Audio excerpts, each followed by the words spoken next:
पांडुरंग कांती दिव्य तेज झळकती. ज्ञानेश्वरांच्या ज्या एकूण 996 स्फुट रचना आहेत त्यातलं हे सर्वोत्कृष्ट गीत असण्याची शक्यता आहे. रचनेच्या दृष्टीने तर हे गीत चांगलं आहेच, पण आशयाच्या दृष्टीने सुद्धा बौवर्थ सूचक असं सामर्थ्य या गीतामध्ये दडलेलं आहे. या गीतामध्ये काय नाही, या गीतामध्ये पांडुरंग या देवतेची महाराष्ट्रातली उत्पत्ती, तिचा मागोवा आहे. या गीतामध्ये शब्दांच्या पलीकडे असणारी जी अनुभूती आहे ती अनुभूती आकलनाच्या आवाक्यात आणून देण्याचा प्रयत्न आहे.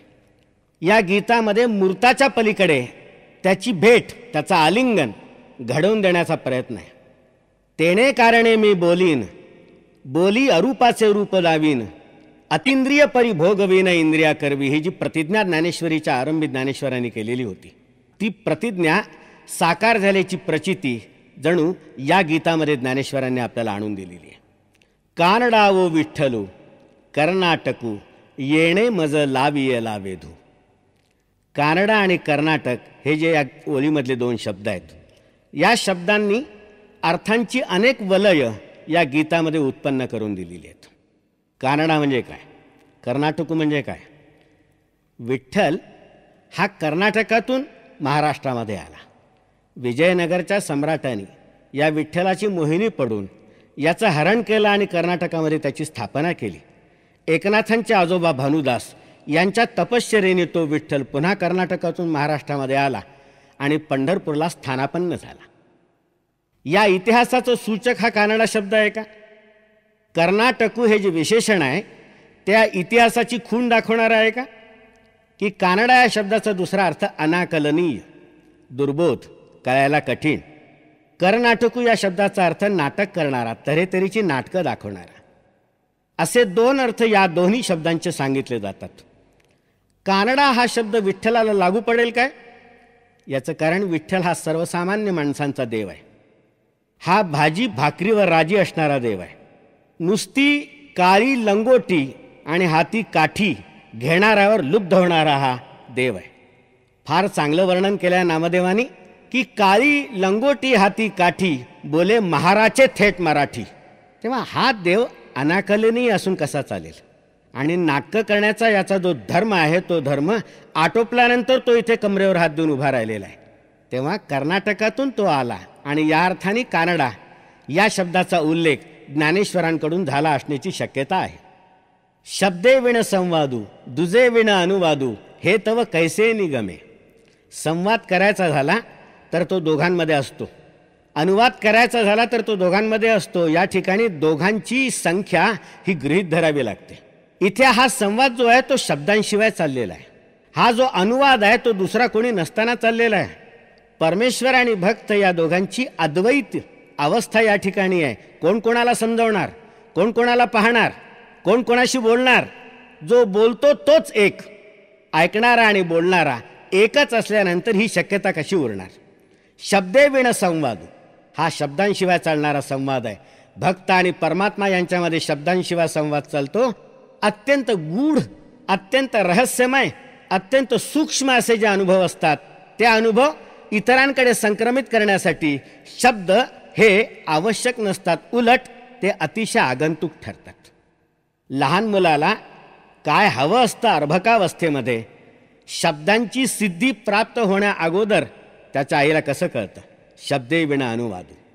पतीच्या डोळ्यामधली जी छटा आहे ती छटा पत्नीला शब्दांच्या वापराशिवाय कळत असते. शब्दे विण संवादू दुजे विण अनुवादू याचं कारण त्या ठिकाणी अंतःकरणाचं अद्वैत स्थापन झालेलं असतं आणि त्यामुळे एकाच्या अंतःकरणातला निनाद दुसऱ्याच्या अंतःकरणामध्ये प्रतिध्वनित होत असतो. ते शब्दांच्याद्वारे सांगण्याची आवश्यकता नसते, उलट शब्द त्या ठिकाणी अडसर बनून राहतात. हे तव कैसे निगमे त्याचा उलगडा केला आहे. परेही परते बोलणे खुंटले. वाणीच्या या चार अवस्था सांगितलेल्या आहेत, चार जाती सांगितलेल्या आहेत. परा, पश्यती, मध्यमा, वैखरी. हे टप्पेही मानता येतील वाणीचे. परा ही सगळ्यात पहिली अवस्था. ज्यावेळेला एखाद्या विचाराचं किंवा कल्पनेचं पहिलं स्फुरण मनामध्ये होतं ती अवस्था परा.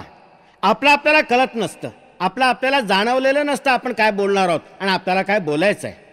ती अवस्था म्हणजे परा. आता हे जे बोलणं आहे किंवा हा जो संवाद आहे तो परेच्याही अगोदरचा आहे, तो परेच्याही अगोदरचा आहे. ज्यावेळेला बोलणाऱ्यालाच कळलेलं नसतं आपण काय बोलणार, त्याच्याही अगोदरचा हा आशय. परेही परते बोलणे खुंटले, वैखरी कैसे नि सांगे. परेच्याही अगोदरचा, वाणीच्या वाच्यतेच्या उशक्काला अगोदरचा हा आशय वैखरीच्या म्हणजे वाणीच्या द्वारे कसा प्रगट होतो. अद्वैताच्या अनुभूतीशिवाय हे शक्य होत नाही. किती अद्वैत उत्पन्न झालं, किती अद्वैत उत्पन्न झालं. एका गीतामध्ये ज्ञानेश्वरांनी त्या विरेहिणीचं दैन्य आणि केविलवाणी अवस्था वर्णन केलेली आहे की ती आरशामध्ये पाहायला जाते आपलं प्रतिबिंब. दर्पणी पाहता मुख न दिसे व आपुले, बाप रखुमादेवी वरे मज ऐसे केले. ती स्वतःचं रूप पाहायला जाते, तिला दिसत नाही. त्याही ठिकाणी तिला बाप रुक्मादेवी वराचं कान्हो वनमालीचं मुख दिसतं. इतकी ती त्याच्याशी ध्यासामुळे एकरूप झालेली होती. या ठिकाणी तर त्याच्याही पुढचा अनुभव आहे. ती म्हणते, पाया पडू गेले तव पाऊलची न दिसे. या विठ्ठलाच्या मी पाया पडू गेले, त्याच्या पायांवर मस्तक ठेवू गेलेत. माझ्या असं लक्षात आलं, पावलंच नाही येत, पावलंच दिसत नाहीत. उभाची स्वयंभू असे, अहो कसं पावलं दिसणं शक्य आहे. हा परमात्मा अनादी आहे, अनंत आहे. याचा आदी म्हणजे आरंभ दिसत नाही, याचा अंत म्हणजे शेवट दिसत नाही. ज्या पावलांवर उभा आहे हा आरंभ दिसणार कसा. तिला लक्षात आलं की तो सगळा स्वयंभू उभाच आहे सगळीकडे. त्याची सुरुवातही नाही, त्याची शेवटही नाही. समोर की पाठीमोरा न कळे, ठकचे पडिले कैसे. बिचारीला त्याची समोरची बाजू कोणती, त्याची पाठीमागची बाजू कोणती हेही कळत नाही. याचं कारण जो सगळीकडे भरलेला आहे त्याची समोरची बाजू कोणती म्हणावी, त्याची मागची बाजू कोणती म्हणावी. सगळीच समोरची, सगळीच मागची, सगळीच आजूची, सगळीच बाजूची. कारण सगळीकडे तोच एकटा भरलेला आहे. या सगळ्या बाजू दर्शवण्याकरता कुठे ना कुठेतरी मर्यादा लागतील. हा तर अमर्याद आहे. या मर्यादा सापडल्यानंतर आपल्याला त्याच्या बाजू निर्णित करता येतील. हा अमर्याद आहे. त्याच्यामुळे ह्या सगळ्या संज्ञा ज्या आहेत, या सगळ्या संज्ञा याच्या वर्णनाच्या बाबतीत अर्थशून्य बनून जातात. समोर नाही, पाठमोरा नाही, आजूचा नाही, बाजूचा नाही, खालचा नाही, वरचा नाही, पाय नाही, मस्तक नाही. या सगळ्या संज्ञा संपूर्ण विश्वामध्ये भरून राहिलेल्या या एकाच परमात्म्याच्या रूपाच्या बाबतीत अर्थशून्य बनून जातात. तिची केविलवाणी अवस्था याच्या पुढे अशी होते. क्षेमा लागी जीव उतावीर माझा, म्हणून स्फुरता ती बाहो. त्याला तर तिला आलिंगन देण्याची उत्सुकता लागलेली आहे, ओढ लागलेली आहे. करकचून त्याला मिठी मारावी असं तिला वाटते. परंतु तिचा अनुभव असा आहे, क्षेम देऊ गेले तव मीची मी एकली. ती जेव्हा आलिंगन द्यायला गेली तेव्हा तिला जी प्रतीती आली, ती प्रतीती आपल्या अंतःकरणाचा थरका पडवणारी आहे. तिच्या असं लक्षात आलं की आलिंगन द्यायला गेलो खरे आपण, पण आलिंगन कोणाला द्यायचं, आलिंगन ज्याला द्यायचं तो इथे नाहीच, आपण एकटेच आहोत. याचा अर्थ तो आणि आपण याच्यामध्ये भेद नाहीच. एक तर तो तरी आहे किंवा आपण तरी आहोत. ज्या अर्थी तिला स्वतःची प्रतीती येते आहे त्या अर्थी ती परमेश्वराच्या रूपामध्ये पूर्णपणे भिनून गेल्याचा तो अनुभव ती या गीतामध्ये व्यक्त करते. पांडुरंग कांती दिव्य तेज झलकती. पंढरपूरला पंढरीच्या देवळातली पंढरीची जी मूर्ती आहे ती काळ्या पाषाणाची आहे, त्याचं नाव पांडुरंग आहे. ही भक्ताची प्रतीती आहे.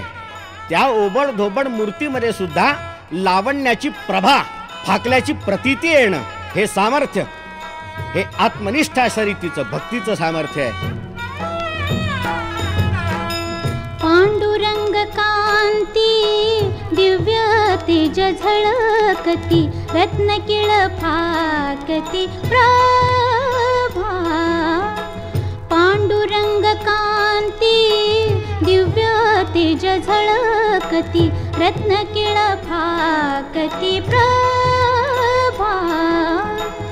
अगणित लावण्य तेज पुंजाळले, नवर्णवे तेथीची शोभा. कानडाव विठ्ठलू करनाटकू, कानडाव विठ्ठलू करनाटकू. येणे मज लावियला वेदू, खोळ गुंथी घेऊनी खुणाची पा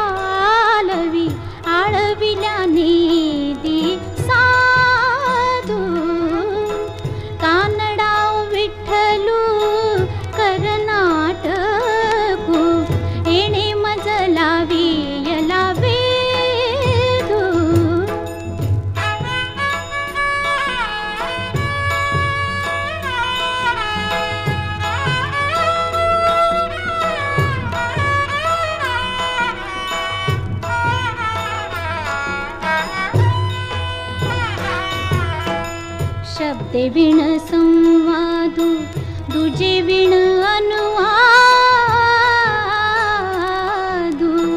शब्दे विण संवादू दुजे विण अनुवादू हे तव कैसे निगमे परेही परते बोलणे खुंटले वैखरी कैसे नि सांगे वैखरी कैसे नि सांगे कानडाओ विठ्ठलू कर्नाटकू कानडाओ विठ्ठलू कर्नाटकू एणे मजला वियला वेदू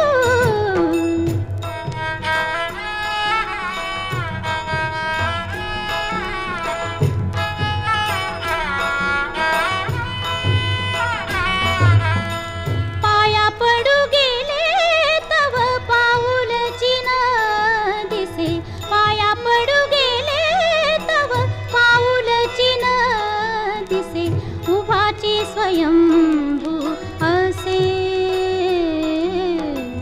समोर की पाठी मोरा न कळे समोर की पाठी मोरा न कळे टकची पडीले कैसे कानडाओ विठ्ठलू कर्नाटकू कानडाओ विठ्ठलू कर्नाटकू एणे मजला वियला वेदू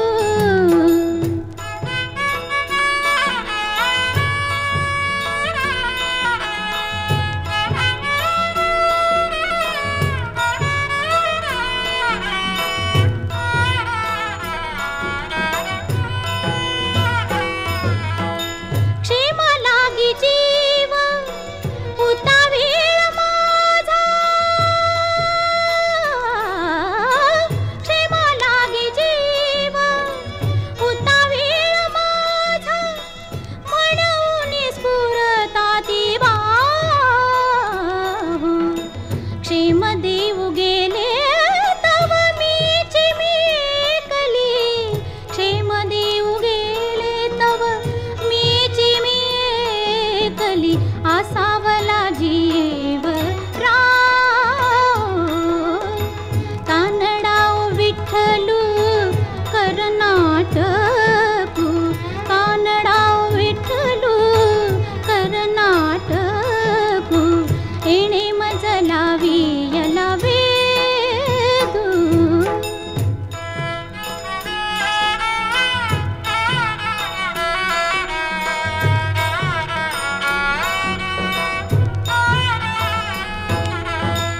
बाप रखुमा देवीवरू हृदयीचा जाणूनी बाप रखुमा देवीवरू हृदयीचा जाणूनी अनुभव सौरसू केला दृष्टीचा डोळा पाहो गेली तव भितरी पालटू झाला तव भितरी पालटू